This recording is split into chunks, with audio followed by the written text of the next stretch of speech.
Just let me know.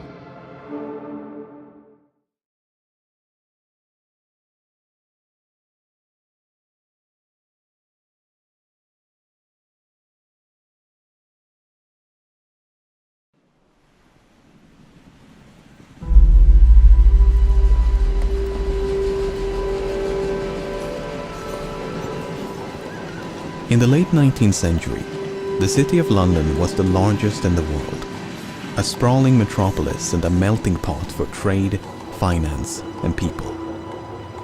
But in the autumn of 1888, an horrific story emerged from the capital's East End. A story so dreadful it sent shockwaves around the world. One after another, destitute women of the East End fell victim to a vicious killer known as Jack the Ripper. Despite an extensive manhunt and a few close calls, the Ripper was never caught. Instead, the murders came to an abrupt end and left behind one of the greatest mysteries in the annals of crime.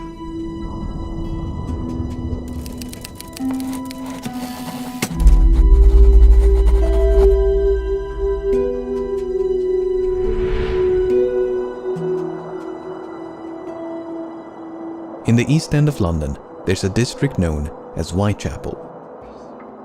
In the late 19th century, Whitechapel was known for its overcrowded slums, where many of the capital's poor and unemployed had taken refuge. Day and night, an army of policemen would constantly patrol this labyrinthine network of dim-lit streets, courts, and alleys. One such place was a narrow passage known as George Yard. Near the north entrance of this passage was a residential complex known as George Yard Buildings. It was the morning of August 7th, 1888, when an upstairs tenant named John Reeves headed out for work. Upon reaching the first floor landing, Reeves encountered the body of a woman lying upon her back in a pool of blood. Horrified by the sight, he stumbled down to the street below in search for help. Constable Thomas Barrett was the first officer on the scene. He was soon joined by Dr. Timothy Killeen, who conducted a brief examination. The woman had been stabbed 39 times, primarily in the chest and abdomen. Dr. Killeen estimated that she had been dead for, quote, about 3 hours, thus placing the time of death at approximately 2:30 in the morning. The woman had likely been attacked where she was found, as no blood was found beyond the staircase landing. But this was strange, as none of the tenants in this crowded building had heard a single cry for help or a disturbance of any kind. One exception was Amy Hewitt, a tenant who claimed to have heard a lone cry of murder. But this was early in the evening of August the 6th, and the scream had emanated from outside the complex. Hewitt further explained, "The district round here is rather rough, and cries of murder are a frequent, if not nightly, occurrence." The victim was eventually identified as 39-year-old Martha Tabram.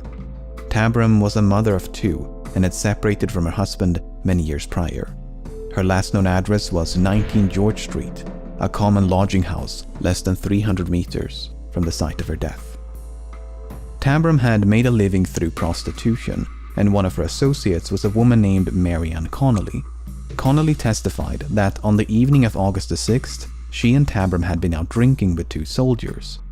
Then, shortly before midnight, the party of 4 had separated. Connolly took her client into Angel Alley, while Tabram guided hers into neighboring George Yard. It was the last time she saw Tabram alive. Barely 2 hours later, Constable Barrett had spoken to a soldier loitering near the north entrance of George Yard. The soldier had told Barrett that he was, quote, waiting for his mate who had gone away with a girl. Half an hour later, Tabram is presumed to have died. Both Connolly and Barrett were called upon to identify the soldiers, but all those accused could provide an alibi. One had been at home with his wife, another at an army base, and yet another in a completely different part of the city. This was enough for Inspector Edmund Reed, the lead investigator on the case, to abandon this line of inquiry. Connolly and Barrett having both picked out the wrong men, they could not be trusted again, as their evidence would be worthless.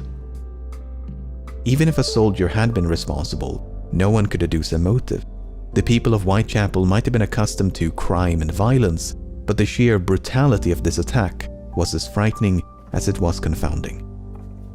The crime is one of the most brutal that have occurred for some years. For a poor, defenseless woman to be outraged and stabbed in such a manner is almost beyond belief. These were the concluding remarks delivered at the final inquest held on August the 23rd. Only a week later, things would go from bad to worse.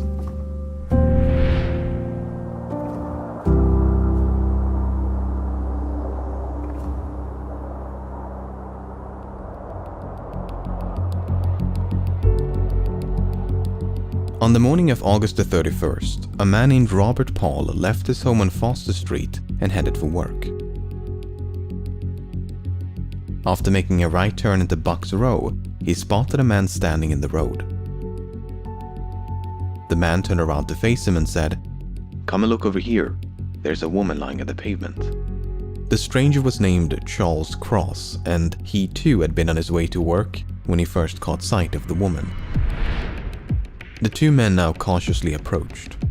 The woman's hands were cold to the touch, and Cross believed she was dead. Paul, however, thought he could sense faint breathing. But instead of seeking immediate help, Cross and Paul were more concerned about being late for work. As such, they quickly resumed their morning commute, hoping to notify policemen along the way. Fortunately, Constable John Neal was just around the corner. Neal was equipped with a lantern and found the woman lying on her back with a deep cut across the throat. The wound was still bleeding and parts of her body were still warm. He was soon joined by Constable John Thane, who was sent at once to fetch a nearby doctor. Upon his arrival shortly after 4 o'clock, Dr. Reese Llewellyn estimated that, quote, "She had not been dead more than half an hour." In other words, Cross and Paul had likely found the woman mere minutes after she was killed. Furthermore, 3 officers had patrolled the vicinity just a few minutes prior. Constable Neal had last inspected Bucks Row at approximately 3:15. So too had Sergeant Henry Kirby, whereas Constable Thane had merely passed the end of the street, none of whom had seen nor heard anything amiss. Upon the body's removal to the mortuary, a shocking discovery was made. Apart from 2 incisions in the throat, the woman had also been, quote, "disemboweled." No organs had been removed, but Dr. Llewellyn found, quote, "several incisions running across the abdomen."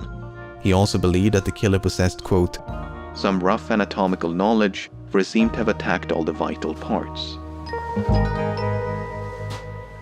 The victim was quickly identified. Her name was Mary Ann Nichols, and she had turned 43 just 5 days before the murder. Nichols had at least 6 children, and her last known address was a common lodging house at 56 Flower and Dean Street. On the night of her death, Nichols had been turned away from a lodging house on Thrall Street as she lacked the funds to pay for a bed. Seeking to raise the money through prostitution, Nichols had then ventured down Osborne Street before meeting her friend Ellen Holland.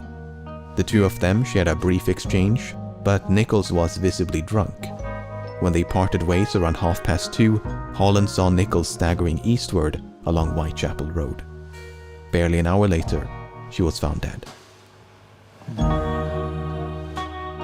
Apart from the body itself, the killer had left nothing in their wake. No blood trail, no murder weapon, no witnesses. Inspector Joseph Helson, the lead investigator on the case, stated that, quote, "not an atom of evidence can be obtained to connect any person with the crime." While the Nichols case ground to a screeching halt, its similarities with the Martha Tabram case had not gone unnoticed. In both cases, the attack had been needlessly ferocious, and there was no discernible motive. Both victims were prostitutes of roughly the same age and moved in the same circles. The only meaningful difference was their injuries. Tabram had been repeatedly stabbed, whereas Nichols had suffered multiple slash wounds. Differences aside, the prevailing assumption was that the same deranged individual had committed both murders, a conviction that would only grow stronger in the days that followed.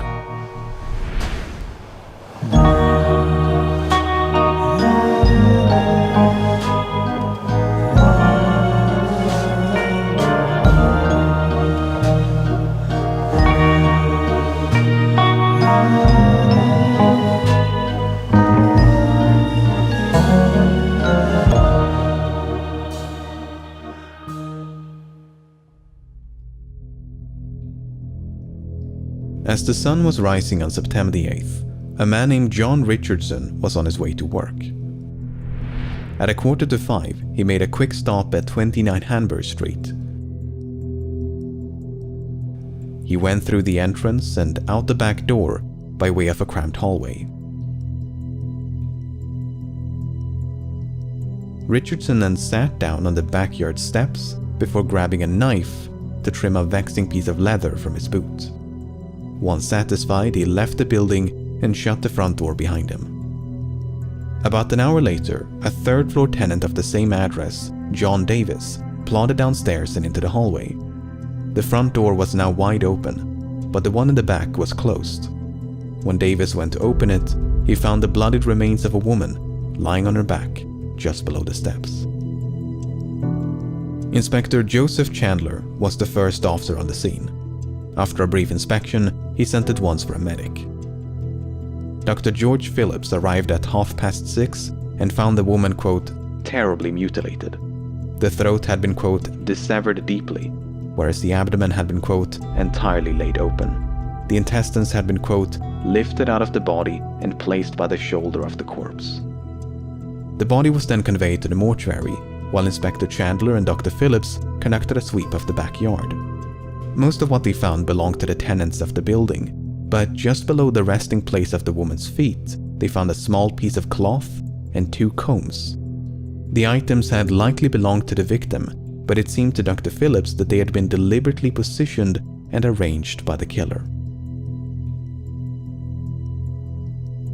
The post-mortem revealed that 2 brass rings had been forcefully removed from the victim's left hand. These rings were nowhere to be found. Portions of the victim's abdomen had also gone missing, including the womb. Dr. Phillips believed that, quote, the mode in which these portions were extracted showed some anatomical knowledge. This point was greatly expanded upon at a subsequent inquest. The injuries had been made by someone who had considerable anatomical skill and knowledge. There were no meaningless cuts. For instance, no mere slaughterer of animals could have carried out these operations. It must have been someone accustomed to the post-mortem room. The victim was quickly identified as Annie Chapman. Chapman's date of birth is a bit uncertain, but she was roughly 47 at the time of her death. She had at least 7 children, but was tragically only survived by 2.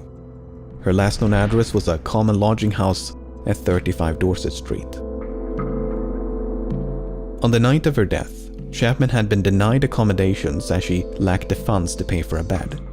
She was escorted off the premises by the night watchman, who then saw her vanish into a nearby alleyway. What happened to Chapman over the next few hours, nobody knows. Her whereabouts during this time is a complete mystery. But unlike the 2 previous cases, a witness in the Chapman case might have caught a glimpse of the killer.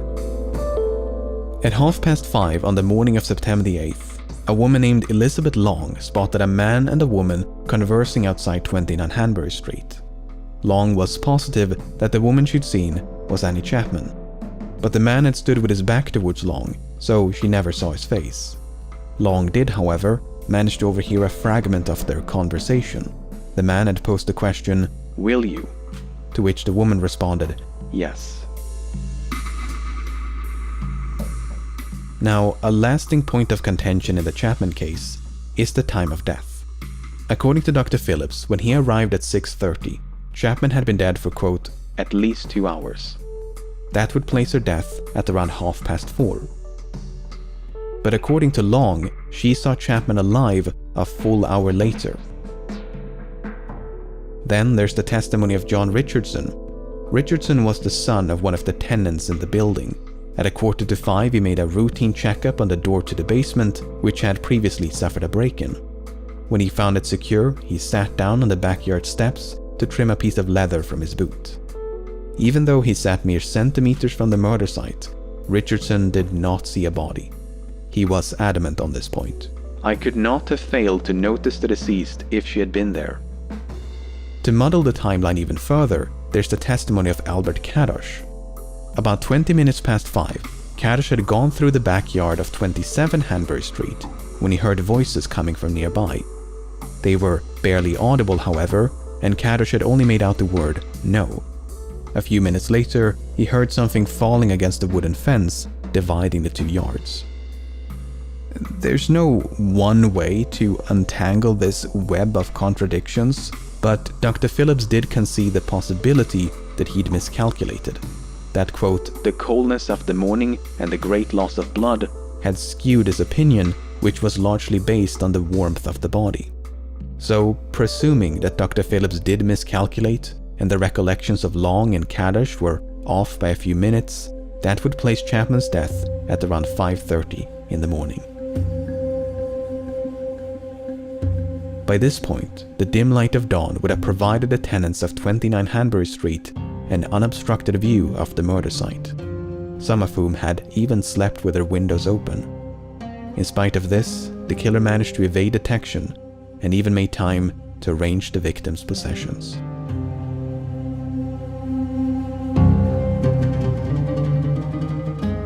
As the tally of victims gradually mounted, the public grew increasingly anxious.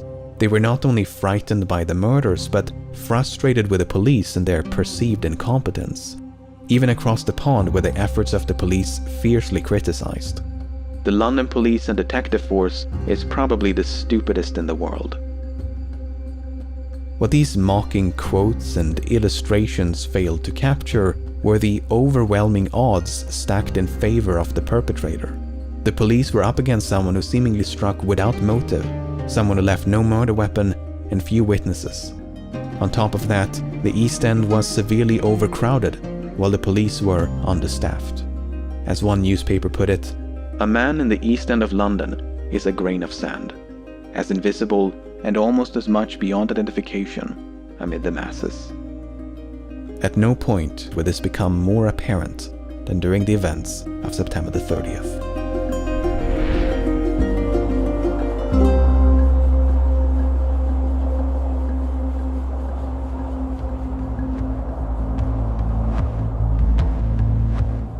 On September the 29th, a routine Saturday meeting was held at the Socialist Club on Berners Street. When the meeting came to a close around midnight, all but a few members returned home. Those who remained proceeded to drink and socialize. Half an hour in September the 30th, Joseph Lave stepped outside to get some fresh air. Lave used the side entrance leading into Dutville's yard and lingered for about 10 minutes. Moments after Lave had gone back inside, Morris Eagle accessed the building via the same entrance. He too was a member of the club and had just returned after escorting a woman home. Neither of them noticed anything unusual. 20 minutes later, the sound of a horse and carriage could be heard trotting down Berners Street. The driver was Louis Diemschutz, the steward of the clubhouse. When Diemschutz drove into Dutville's yard, his pony abruptly veered to the left. When he looked down to his right, he thought he could discern something in the darkness. Diemschutz stepped down from his barrow and after lighting a match, could see a woman lying on her side against the wall. Without even knowing if she was, quote, drunk or dead, Diemschutz rushed inside the club to check on his wife. When he found her safe and sound, he alerted the other members and a small crowd soon gathered outside. They could now see that the woman's throat had been, quote, fearfully cut, and that, quote, a stream of blood was trickling down the yard. Eagle, Diemschutz, and a few others promptly dispersed to find a policeman. While a growing crowd of bystanders waited for authorities to arrive, there was no sign of the perpetrator. But across the city, less than a kilometer to the west, an even more ghoulish discovery was about to be made. At 1:30 of the same morning, Constable Edward Watkins patrolled an open space known as Mitre Square. Watkins' beat would take him through the square about once every 13 minutes, and on this occasion, it was deserted. But in the time it took Watkins to complete another rotation, Mitre Square was turned into a crime scene. I next came in at 1:44. I turned to the right. I saw the body of a woman lying there on her back. I saw her throat was cut and her bowels protruding. The stomach was ripped up. She was lying in a pool of blood.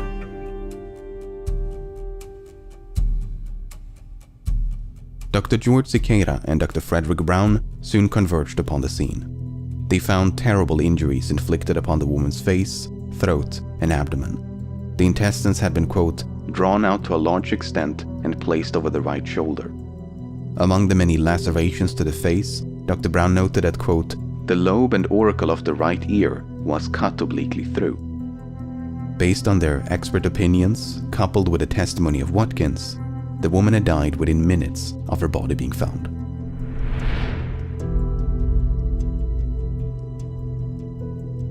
Back in Berner Street, Dr. Frederick Blackwell and Dr. George Phillips had reached the same conclusion. The woman in Dutville's yard had died within minutes of her body being found. But unlike previous victims, she had only suffered injuries to the throat. There were no abdominal mutilations or anything else by which to connect the attack to the others. But the murder in Dutville's yard and the one in Mitre Square were separated by less than 1 kilometer and some 45 minutes.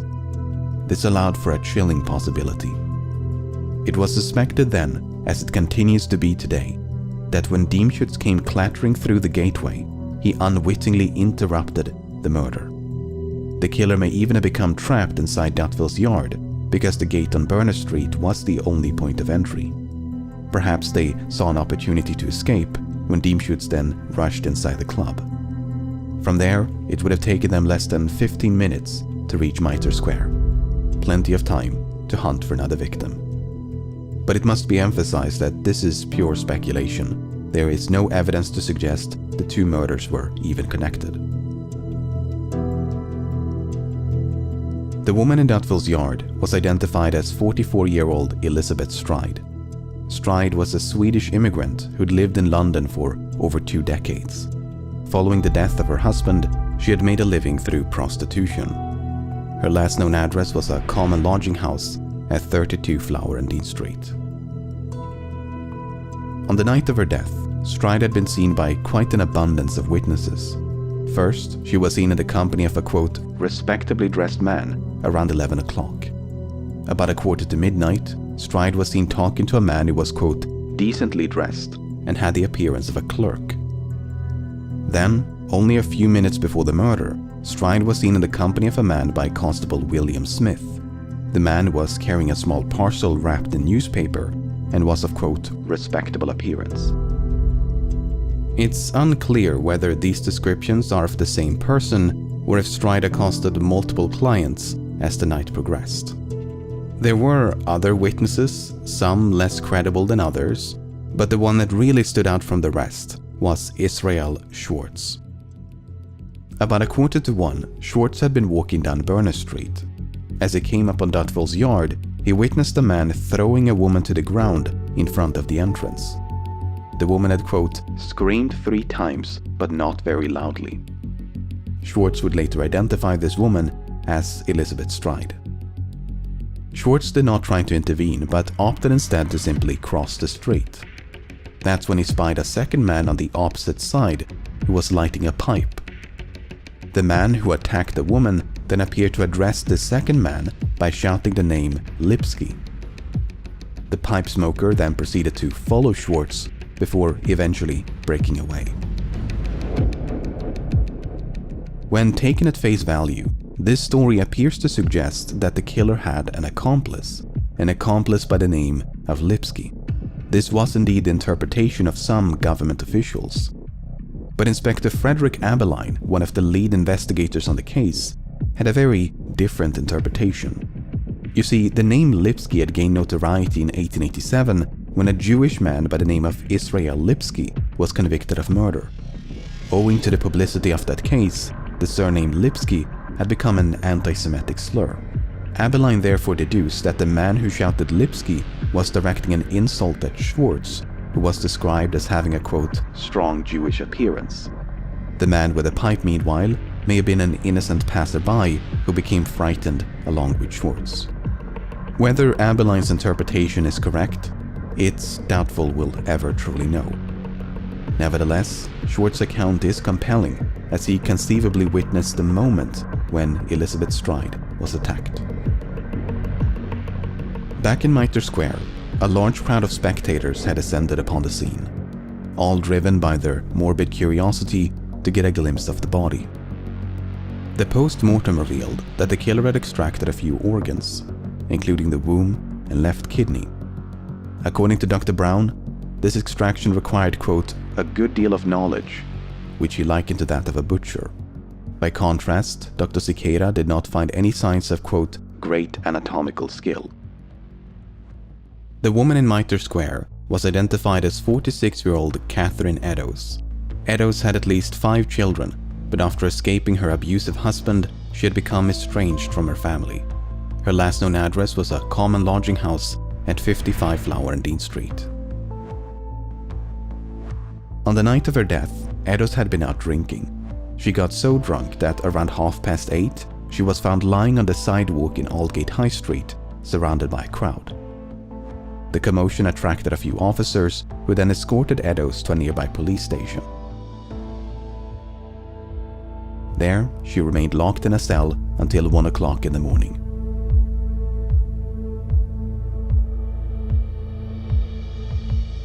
After being released from jail, Eddowes was likely spotted in the company of a man in the vicinity of Mitre Square.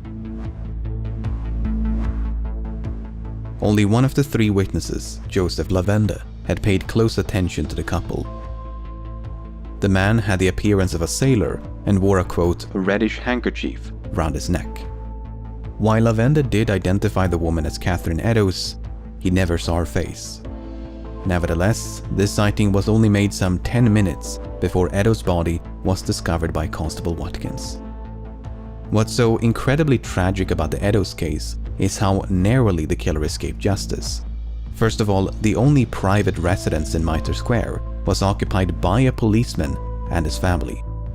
They had slept right next to an upper floor window overlooking the murder site. Second of all, a night watchman and retired policeman had been cleaning a warehouse within earshot of the murder site. He would routinely hear the footsteps of patrolling officers, yet heard nothing at the time of the murder. Finally, Constable James Harvey had glanced into Mitre Square at roughly 20 minutes to 2. That's right in between the sighting by Lavender and the body's discovery. Harvey should have had an unobstructed view of the murder site, yet he failed to notice anything suspicious. Was it too dark? Was the killer standing just a few meters away, cloaked in shadow? Did one or more witnesses get the time wrong? While the killer did ultimately escape, they did not do so without leaving a trace. Shortly before 3 o'clock, a blood-stained piece of cloth was found near the entrance to a building a few blocks to the northeast. It proved to be a ripped portion of the apron worn by Eddowes. The patch had evidently been torn off and then discarded by the killer upon their escape. Now, on the wall above this patch of apron, someone had written a message. "The Jews are the men that will not be blamed for nothing." To this day, both the meaning and the author of this message remain in doubt. Was it written by the killer? Was it an attempt to cast suspicion upon or even away from the Jewish community? Was it completely unrelated to the murder? Similar questions would soon be raised by a few letters which had supposedly been written and posted by the killer.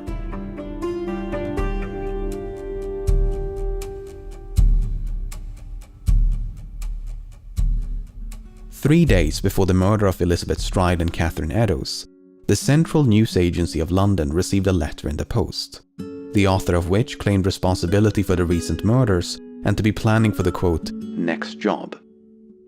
Then, in the aftermath of the 2 killings, the same agency received a blood-smeared postcard. It contained details about the atrocities, which the author described as a, quote, double event. On the off chance that the letters were genuine, the police decided to make them public. The hope was that someone would recognize the handwriting. Unfortunately, no one ever did. Instead, it merely served to advertise the name with which the letters had been signed. Opinions on the letters' authenticity were divided back then and continue to be today. Most notably, the Dear Boss letter had promised to, quote, clip the lady's ears off and send them to the police. The police never received such a package, and neither of the two victims had had their ears removed. But you may recall that the right earlobe of Eddowes had been, quote, cut obliquely through. Was this a botched attempt by the killer to keep their promise? Or was it merely one of numerous lacerations with no connection to the letter? The contents of the letters notwithstanding, modern linguistic analysis does suggest that they were penned by the same hand. So, hoaxes or not, the authors were likely one and the same. However, the handwriting bore, quote, no resemblance at all to the message written above the torn patch of apron. Now, the publication of the letters inspired an onslaught of copycats. Agencies all over London were soon inundated with correspondence imitating the other two. But at least one of them might have been genuine, not because of the contents of the letter, but rather the contents of a box with which it was delivered. On October the 16th, a man named George Lusk received a small package in the post. Lusk was the chairman of the Whitechapel Vigilance Committee, a small group of local tradesmen who sought to identify the killer. The package consisted of a letter and a cardboard box containing half a kidney. The doctors who examined the kidney all agreed that it was human, but whether it was the same left kidney removed from the body of Eddowes could not be determined. It could, for instance, have been an elaborate hoax by a medical student or someone with access to human organs. The author of the accompanying letter, meanwhile, insisted that the kidney did belong to the victim and that they had fried and eaten the other half. A popular theory at the time, and one that still is today, was that some of the letters had been fabricated by the press. According to Chief Inspector John Littlechild, the letters were, quote, a smart piece of journalistic work. Assistant Commissioner Robert Anderson dismissed the letters as, quote, the creation of an enterprising London journalist. Meanwhile, Chief Constable Melville McNaughton thought he could discern the, quote, stained forefinger of the journalist. There are a few candidates for who this journalist might have been, but there is no solid evidence against any one of them. Whether it was a hoax by an enterprising journalist or the genuine prose of the Ripper, the letters did nonetheless receive widespread attention. They commanded space in virtually every newspaper and dominated much of the public discourse throughout October, a month which passed without a single atrocity bearing the signature marks of Jack the Ripper. Perhaps it was finally over. It is pretty certain that the master has become frightened and has suspended his horrible work for the present, if not for good.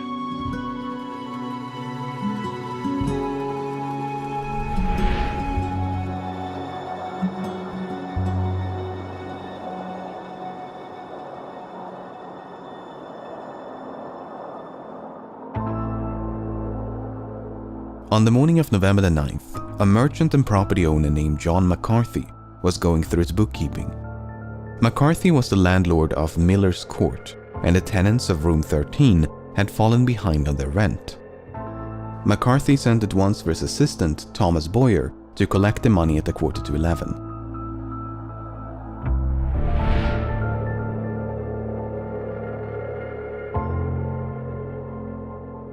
After knocking twice without response, Boyer went around the corner to peer through a window. But his view was obstructed by a coat or curtain, so Boyer had to reach through a broken window pane to pull it aside. That's when he saw the severely mutilated body of a woman lying upon a bed in the corner of the room. Miller's Court was soon crawling with police, but the door to room 13 was locked and had to be forced open with a pickaxe. What they found inside was truly the stuff of nightmares. The sight we saw, I cannot drive away from my mind. It looked more like the work of a devil than of a man. The whole scene is more than I can describe. I hope I may never see such a sight again. Dr. George Phillips described the body as, quote, cut all to pieces. Dr. Thomas Bond described the woman's face as, quote, hacked beyond recognition. The abdomen had been, quote, emptied of its viscera, while the throat had been, quote, severed all round down to the bone. The body had been monstrously disfigured, with loose organs dispersed all around it. The room itself was sparsely furnished and offered little in the way of clues. 2 tables, 1 or 2 chairs, and a small cabinet. Amongst the ashes of a fireplace, the police found patches of burned clothing. Had the killer tried to dispose of evidence, or had it merely been used for warmth and light? The victim was identified almost immediately. Her name was Mary Jane Kelly, and she was the tenant of 13 Miller's Court. But nearly everything about Kelly's life is shrouded in mystery. She was presumably of Welsh or Irish descent and in her mid-20s, making her the youngest victim by far. But given that no matching records of a Mary Jane Kelly have been found, it's probable that she was using a fake identity. In any case, Kelly had not been living alone. Up until a few days before the murder, she had cohabited with a man named Joseph Barnett. They had only separated on October the 30th because Barnett disapproved of Kelly's prostitution and the people with whom she associated. But they did see each other again. On the evening of November the 8th, Barnett paid Kelly a visit. Upon his arrival, he found Kelly in the company of a woman who was just about to leave. Unfortunately, there are conflicting accounts about who this woman was, when Barnett arrived, and how long he stayed. If we choose to believe Barnett, he arrived at some point between 7 and 7:45 and left before 9 o'clock. Shortly before midnight, Kelly was spotted in the company of a man by her neighbor, Mary Ann Cox. When Cox passed the couple, they were about to enter Kelly's room. Cox bid Kelly goodnight, but she was, quote, very much intoxicated and barely able to respond. Once they had gone inside, Cox could hear Kelly singing. When Cox then left the court about an hour later, Kelly could still be heard singing. By 2 o'clock, Kelly had apparently ventured back outside, for she was spotted by a man named George Hutchinson. The two of them were supposedly well acquainted, and Kelly had asked if he could spare a few coins. But Hutchinson was broke, and Kelly was desperate for money, so they soon parted ways. Moments later, Hutchinson observed Kelly being accosted by a well-dressed man. The two of them had a seemingly jovial interaction and began walking north. Hutchinson found it suspicious that such a well-dressed man would seek the company of a woman like Kelly. As such, when the couple passed him by, he scrutinized the man's appearance. He was, for instance, carrying a pair of gloves in his right hand and a small parcel in his left. Hutchinson decided to shadow the couple as they proceeded to Miller's Court. Before they vanished up the court, the man handed Kelly a red handkerchief, and she had supposedly told him, "All right, my dear, come along, you will be comfortable." Hutchinson remained in the vicinity until 3 o'clock, but neither Kelly nor the man reappeared. At roughly the same time, Cox returned home. In stark contrast to the loud singing upon her last departure, Cox was now struck by the complete absence of sound and light from Kelly's room. Finally, at approximately 4 o'clock, a tenant above and a woman across from Kelly's room heard cries of murder. The voice was that of a woman, and it appeared to emanate from nearby. Meanwhile, other denizens of the court heard no screams at all. According to Dr. Bond, Kelly died between 1 and 2 o'clock in the morning. Dr. Phillips placed the time of death a few hours later. But some witnesses were quite adamant that they had seen or even spoken to Kelly as late as 8 or 10 o'clock in the morning. Keep in mind that her body was discovered at 11:15. These contradictions are difficult to reconcile, and the precise time of death eludes us to this day.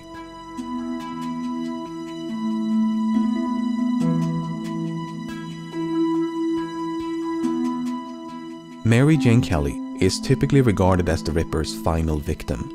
Along with Mary Ann Nichols, Annie Chapman, Elizabeth Stride, and Catherine Eddowes, she is part of the canonical 5, the 5 victims most likely to have been slain by the same hand. Martha Tabram might have been a victim of Jack the Ripper, but opinions are divided. The same is true of at least a handful of other cases. Even the canonical 5 are not without controversy, so the total number of victims is a matter of debate.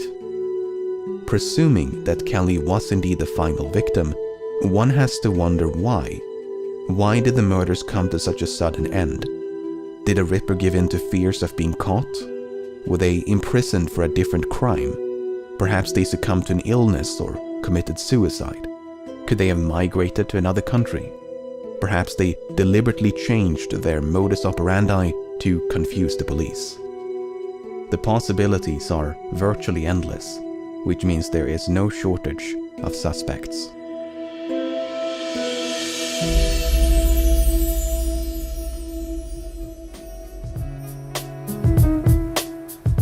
Following the murder of Mary Ann Nichols, a rumor began to circulate that someone called Leather Apron was in the habit of abusing prostitutes. The name quickly made its way into the press, and soon enough it became synonymous with the killer. In fact, Leather Apron was the predominant pseudonym before Jack the Ripper. But the man identified as Leather Apron was soon cleared of all suspicion. His real name was John Piser, and he was in a different part of London on the night when Nichols was attacked.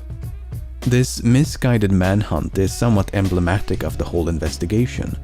The police pursued even the most tenuous of leads due to a lack of evidence and mounting pressure from the public. They interviewed thousands, investigated hundreds, and developed numerous theories along the way. In the words of Inspector Frederick Abeline, "Theories. We were lost almost in theories. There were so many of them." In an effort to narrow down the search, the police used a primitive form of criminal profiling. The idea was to analyze the available evidence to try and gauge what sort of person had committed the crimes. This profile was prepared by Dr. Thomas Bond, and he described the Ripper as a strong, middle-aged man with an inoffensive appearance who dressed respectably. Bond's most controversial assessment was that the killer possessed, quote, "no scientific nor anatomical knowledge." This stood in direct opposition to the opinions of his peers, most of whom ascribed the Ripper with at least a basic understanding of anatomy. Based on the witness accounts, the Ripper was a man of average height with a medium to stout build in his late 20s to mid-30s. He wore dark clothes, including a hat of some sort, and had a mustache. But this sort of aggregation or tabulation of accounts can be quite deceptive. Not only are many details inconsistent, but they could be describing entirely different people. For all we know, none of the witnesses ever laid eyes on Jack the Ripper. So much is up for debate that one can build a case against almost any suspect. Some have even entertained the possibility that the Ripper was a woman or possibly a man disguised as a woman. While Jill or Jackie the Ripper is an interesting theory, it has failed to achieve any widespread support. What is rarely in dispute is that the Ripper was either a resident of or otherwise familiar with the East End. After all, he managed to narrowly evade capture on multiple occasions, which implies intimate knowledge of byways and patrol routes. He likely had some form of employment, as the murders were committed around weekends and public holidays, and he may have had some degree of anatomical knowledge. With this unshakable profile in hand, let's take a closer look at a few suspects. The question is, where do we even begin? According to criminal profiler and FBI Special Agent John Douglas, the Ripper was not only a local, but was likely interviewed by the police. If Douglas is correct, the Ripper might be someone we've already met, either a witness or a person close to one of the victims. What about John Richardson, the witness in the Chapman case who sat down on the backyard steps to trim a piece of leather from his boot? Richardson was indeed suspected by the police, but they found, quote, "not a shred of evidence" against him. His mother also lived on the premises, so he had good reason to be there.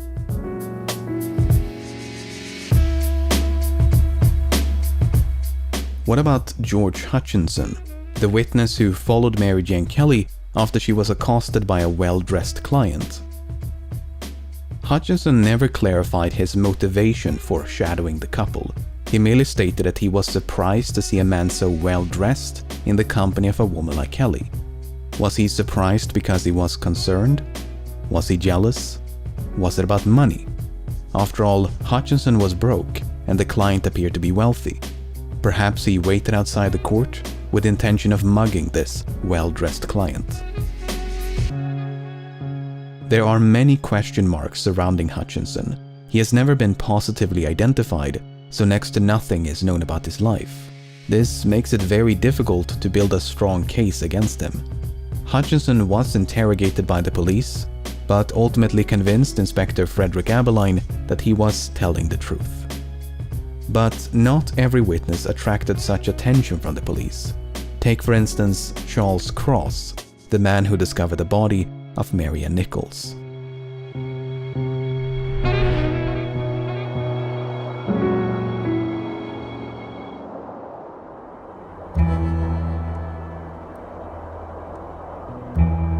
On the morning of August the 31st, Charles Cross left his home on Doveton Street and headed for work. When he turned into Bucks Row, he happened upon the body of Marianne Nichols. Moments later, he was joined by Robert Paul, and events transpired as previously described. Despite his proximity to the crime, Cross appears to have escaped suspicion from both the press and the police. He was evidently seen as the innocent passerby that he appeared to be. But in recent years, that perception has been challenged. The argument is that Cross was in the act of committing the murder when he was interrupted by the approaching footsteps of Paul. Cross then concealed the murder weapon and portrayed himself as someone who just found the body. The injuries inflicted upon Nichols would be consistent with an interruption, as they were less severe than those of later victims. What's interesting about Cross is that he likely testified under a false name. He claimed to be employed as a carman, and his address was given as 22 Doveton Street. But surviving records show that in 1888, this address was occupied by a man named Charles Lechmere. Lechmere was also employed as a carman, and on at least one occasion went by the name Charles Cross, as it was the surname of his stepfather. It is now widely believed that Charles Lechmere was the man who appeared at the inquest, and that he assumed the name of his stepfather when he testified. His motivation for doing so has been the source of much speculation. Was he trying to conceal his identity, or was it merely a force of habit? After all, contemporary examples of people doing the exact same thing are not difficult to find. The most compelling evidence against Lechmere is that his morning commute between home and work roughly coincides with the time and place of the murders. Except for the murders of Elizabeth Stride and Catherine Eddowes, who were killed on a Sunday, the only day when Lechmere would have been free from work. Not only that, but all the murders were committed around weekends and public holidays. Why would a man who supposedly timed the murders with his morning commute gravitate towards days of rest? In any case, Lechmere's mother lived a few blocks south of Berners Street, the neighborhoods around which is also where Lechmere spent his childhood. As such, it's speculated that Stride and Eddowes were killed after Lechmere paid a late-night visit to his mother. While he claimed to be employed at a delivery firm known as Pickford's, there are no surviving records of his employment. If he did work for Pickford's, there is a fair chance that he delivered meat and would thus have been exposed to slaughter and blood on a daily basis. Lechmere remained in East London until his death in 1920 at the age of 71. While there is no evidence of Lechmere ever being suspected by the police, it is difficult to believe that he was completely overlooked. Many case files have not survived, so any doubts investigators might have had could have long since disappeared. Now, a witness who definitely attracted attention was Joseph Barnett.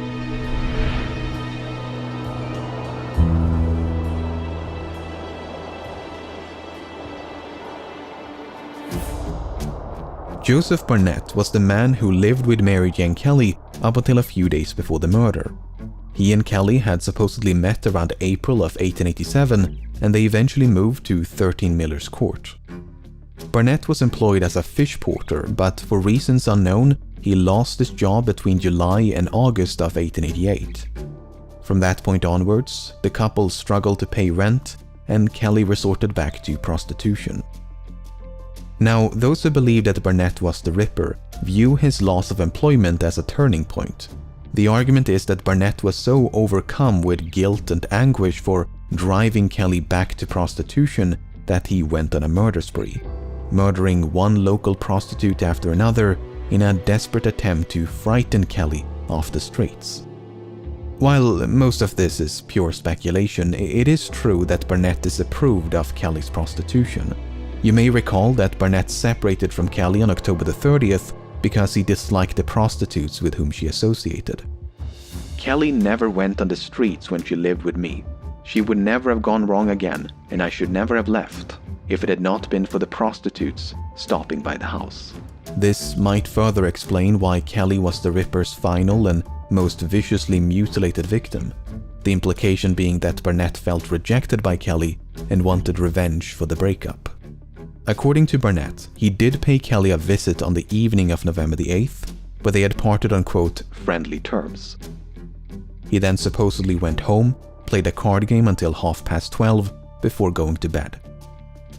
Now, Kelly is presumed to have died in the early hours of November the 9th, so Barnett could have returned to Miller's Court sometime after midnight. While the police did subject him to 4 hours of interrogation, Barnett was ultimately released without charge. Then there's the matter of the locked door. When the police arrived at Miller's Court, they had to force the door open with a pickaxe. This raised an important question. How did the killer lock the door behind him? According to Barnett, the key to room 13 had been missing for some time. Because of this, he and Kelly would quote, "open the door by reaching through the broken window." The door was said to be equipped with a quote, "catch lock," and evidently locked itself upon being closed. If that's true, mystery solved. But even if the door was not self-locking, there's still an obvious solution. All the killer would have had to do is observe Kelly using the window trick and then employ that same technique to fasten the door upon leaving. But those who favor Barnett as the Ripper offer yet another solution. The key never went missing. Instead, Barnett is said to have stolen the key and then used it on the night of the murder. These solutions are all equally valid, and it's impossible to know which one is correct. There is a slight variation of this theory which states that Barnett did murder Kelly but was not the Ripper. Instead, he merely emulated the Ripper to deflect attention away from himself. Once again, this is pure speculation, but the murder of Kelly did somewhat differ from the rest in that it was committed indoors. Barnett remained in the East End until his death in 1926 at the age of 68. While it's only natural for suspicion to fall upon witnesses and acquaintances, Victorian detectives did pursue other lines of inquiry. One prominent theory was that the Ripper suffered from insanity, and a prime suspect in that category is Aaron Kosminski.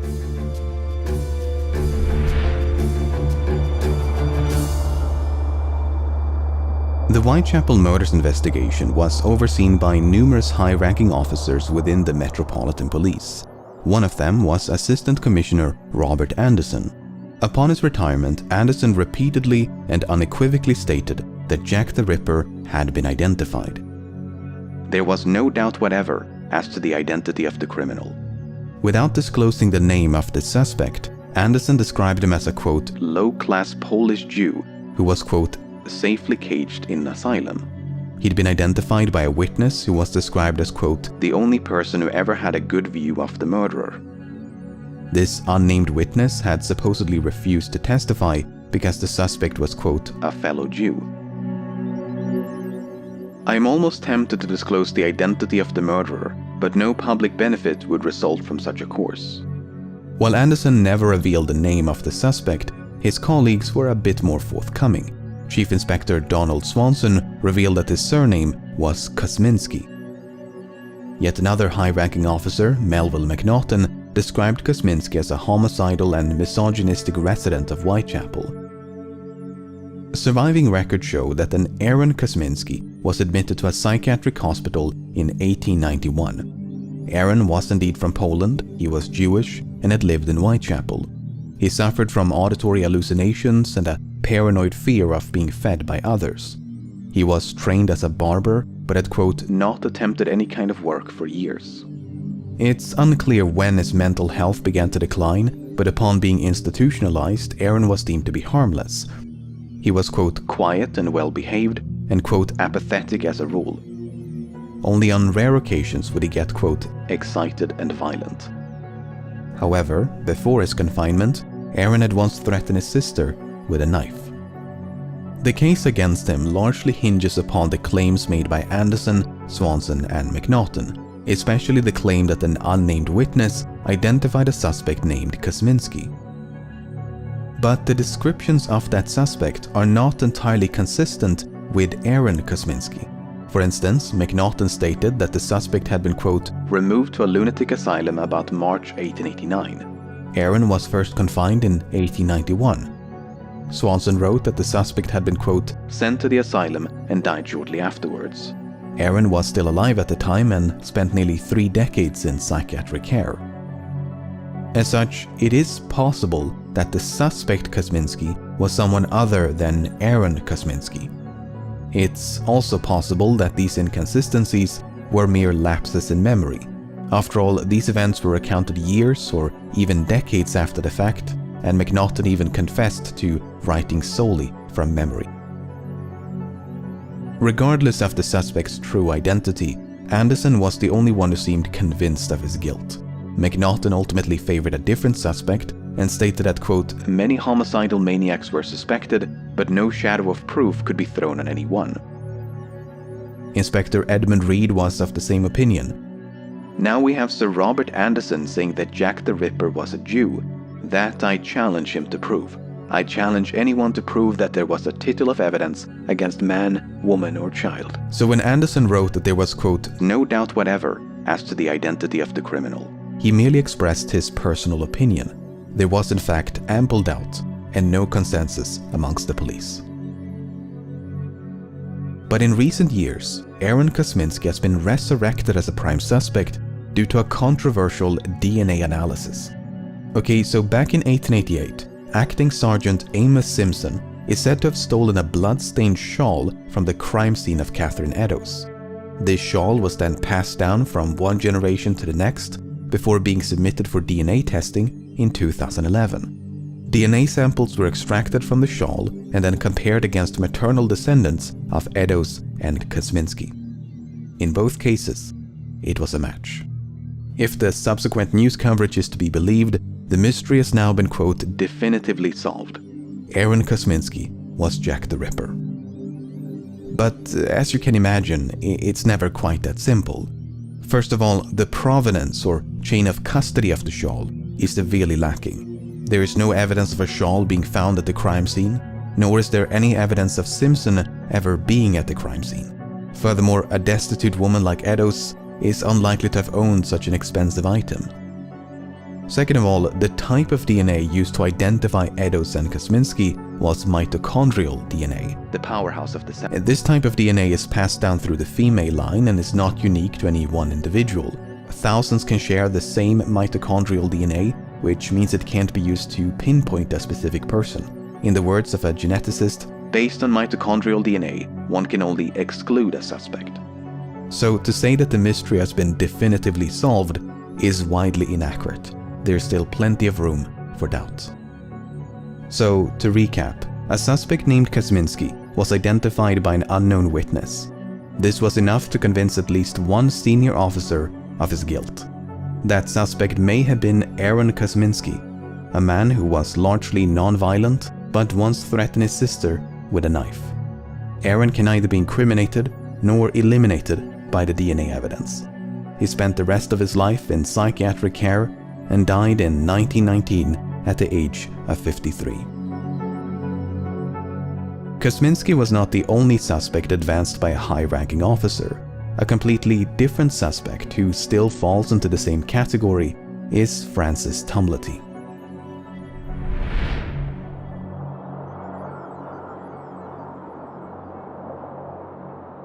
Two days before the murder of Mary Jane Kelly, an American physician named Francis Tumblety was arrested in London. As you can probably tell from this photograph, Tumblety was quite an eccentric character. He was born in Ireland around 1833, but was raised in the United States. From an early age, Tumblety gained a reputation for being a medicaster or quack doctor. He engaged in all sorts of medically dubious practices and advertised himself as the Indian herb doctor. He promised to cure anything from dyspepsia and scurvy to cancer and blindness using nothing but medicinal herbs. When he was not posing as a doctor, Tumblety was busy running from the law. He was either accused or convicted for crimes like theft and assault, attempt to induce a miscarriage, and manslaughter of a patient. He was even implicated in the assassination of US President Abraham Lincoln, but was ultimately cleared of suspicion. Now, in the early 1860s, Tumblety is alleged to have hosted a lavish dinner party in Washington. Only men were invited to this dinner, and Tumblety had supposedly expressed fierce hatred of women. Furthermore, he showcased a cabinet in his office in which he stored a vast collection of jars filled with anatomical specimens, some of which were said to contain the wombs of, quote, every class of woman. In 1869, Tumblety ventured across the Atlantic and visited England for the first time. By his own admission, he roamed the streets of London until he became familiar with every part of it. He advertised himself as the Great American Doctor and had a few skirmishes with the police. After a few more voyages between the old world and the new, Tumblety found himself in London in the autumn of 1888. The purpose of his visit and whereabouts at the time of the murders are completely unknown. Tumblety never stayed in one place for long and made frequent use of false names.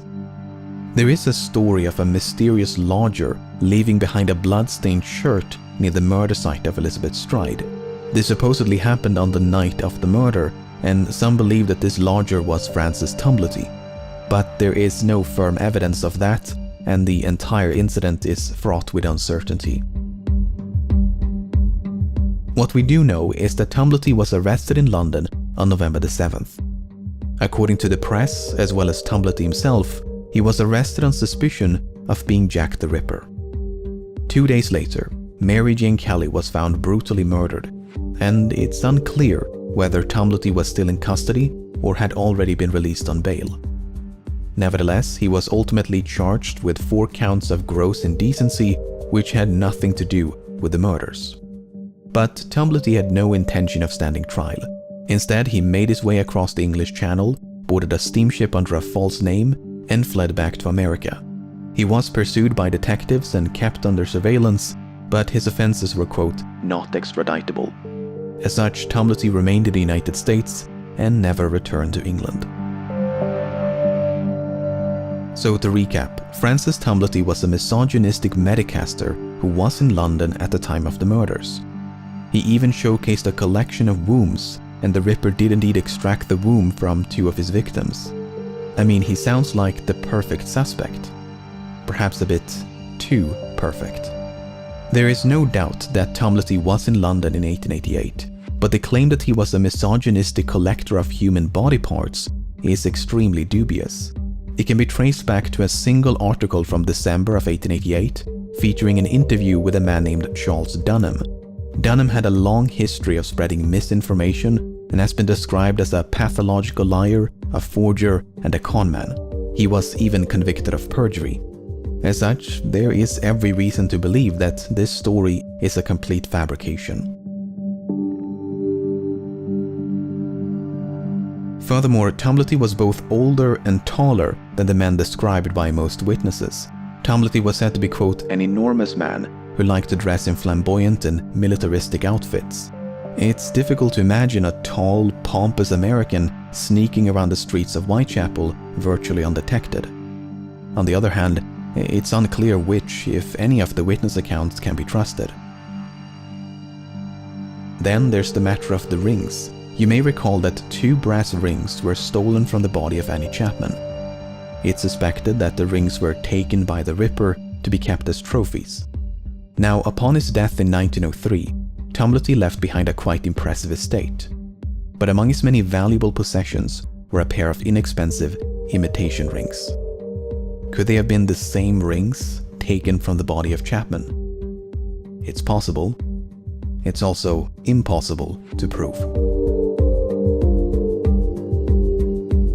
Chief Inspector John Littlechild regarded Tumblety as a quote, very likely suspect. And it's not difficult to see why. If the many rumors about him are to be believed, Tumblety had both opportunity and motive to commit the murders. But therein lies the problem. Much of what we know about Tumblety is founded upon unsubstantiated rumors. Tumblety himself was an attention-seeking charlatan with no qualms about lies and deception. With a suspect like that, one can never be certain where the lies end and the truth begins.